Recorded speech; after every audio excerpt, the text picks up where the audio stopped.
Umlisa Mumbe ukhiphe isexwayiso einkundleni zokuxhumana exwayisa abantu ngoRamaphosa. Uthi aka-understand ukuthi kungani soloko kwaphatha nje uRamaphosa kunezifo ezikhona unyaka nonyaka. Sebeze bakholelwa ukuthi ulwela ukuqeda nje ngento ethi umuntu omnyama. Sebeze bayamsola futhi nokuthi kungenzeka ukuthi uyena osebenzisana namaPakistan ukubulala izingane. Ngoba bathi kade ayikhulunywa le ndaba ukuthi abantu bangaphandle abaxoshwe eSouth Africa babuyele emazweni abo. Kodwa akekho noyedwa owayesukumela leyo nto njengoba sekwenzeka lezi zinto ezenzakalayo manje. Enye into abayisolayo ukuthi uRamaphosa ufuna ukuyenza ukuthi bebulalane ngabo bodwa beyindle eminyama. South Africa yonke indawo bafethu ngiyanibingelela. Namhlanje ngizonikhiphela isixwayiso esingeve sibalekile. South Africa ngicela ukunixwayiso ukuthi menikhumbula kahle kulokwangena indoda le yaleyo mpahla leyo njalo siba nezifo eziba khona. Lo mfethu ulokathatha nje wasiqala ngelokhuzana, wasiqala eMarikana, waphinda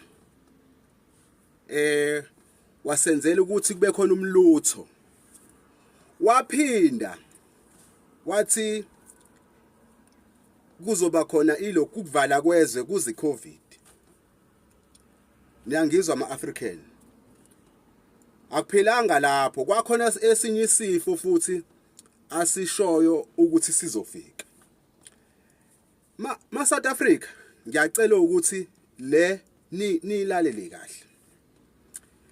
Lo mfowethu ophethe ulwa nokuqeda umuntu omnyama. Ulwa nani nokuqeda ngomuntu omnyama. Kanjani na? Ngizokhuluma nje ngale leya manje le. Siyezwa kuthiwa eGauteng izingane sethenge ama-chips zagula zashona ezinye. So uhlezi ephezulu kwamaqhingo ukuthi kulonyaka ngizowa destroy kanjani amaZulu okanye amaXhosa okanye abeSuthu. Yipi iqhinga engizoqhamuka nalo kulonyaka. Uyabona lento yama nickness le yama next ukuthi kufa ingane. Niyongibuza ikhona la isuka khona. So yabona into ayicuphileke kulokho.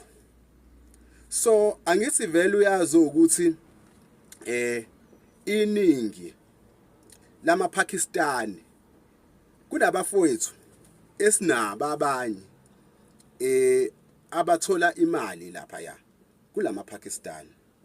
So nabo bafethu abayiphilisa ngayo. Angisho ukuthi right lokho, angisho ukuthi wrong. So uyabona ke njengoba manje esekhombeka injumbane yamaPakistani ngelokhuzana okanye ngomuno. Yazi ukuthi wenzelani?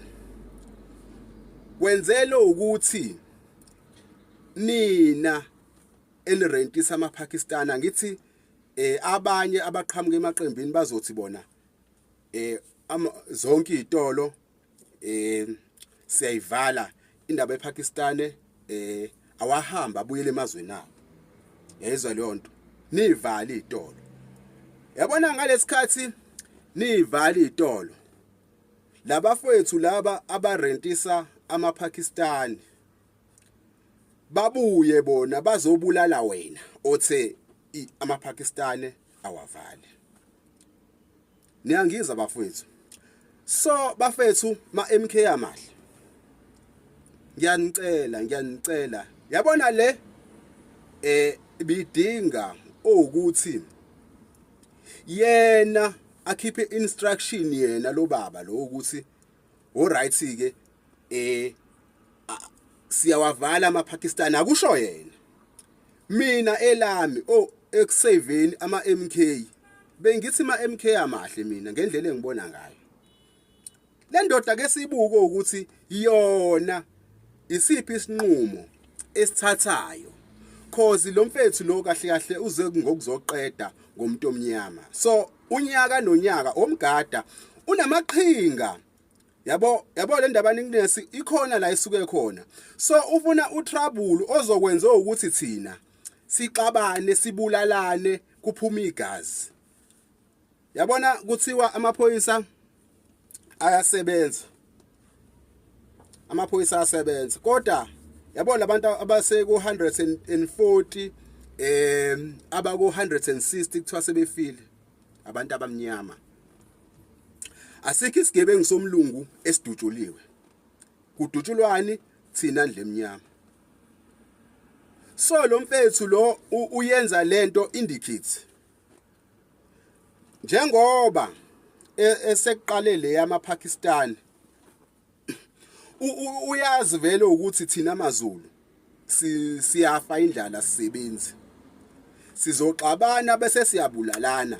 Sidubulane ngoba mina ngizothi leli Pakistan liyangiphilisa mina lingenzisa u4000 okanye mina nginamaPakistan awu10 engwarentisayo. So lo mfethu ukuze akwazi ukusixova uzosebenzisa lento le yalamaPakistan ukuthi ngiyabaqhatha akazophuma nedecision yena yokuthi akwenzeke intoni uzolode iziba nje angithi niyambona ukuthi utheni uthe yena omama abadayisa esikoleni angazi noma ulokhuza wakhe yini kodwa ubekwe yena phela lo muntu osho njalo kuyavalwa ezikoleni indaba yena angathi mina njengopresident ngithi izitolo zamaPakistan ngiyayivala ufuna ukuthi thina njengama MK sixabane sibulalane sodwa ma MK yabona le ngiyanicela ama MK amahle ngiyanicela ngicela nigade le lo muntu uyasiqhatha lo ngesitayela ngiyacela ama MK amahle asimlinde lo muntu akuba uyena othatha idecision yokuthi kwenziwa njani ngamaPakistan bafethu cause uma thina sama MK sizoyiattenda thina lento izosihlukanisa isidivide sidubulane cause baningi ama members aRokuzana awarentisa amaPakistan yezwa lonto so lo baba ufuna ukuthi thina sixabane sodwa ngicela nibheke kahle nibuke mina ngokwami njengomthinayi njengoba ngiyimember ya MK bengithi mina ma MK asimlinde yena lo baba kusho yena ukuthi siyawavala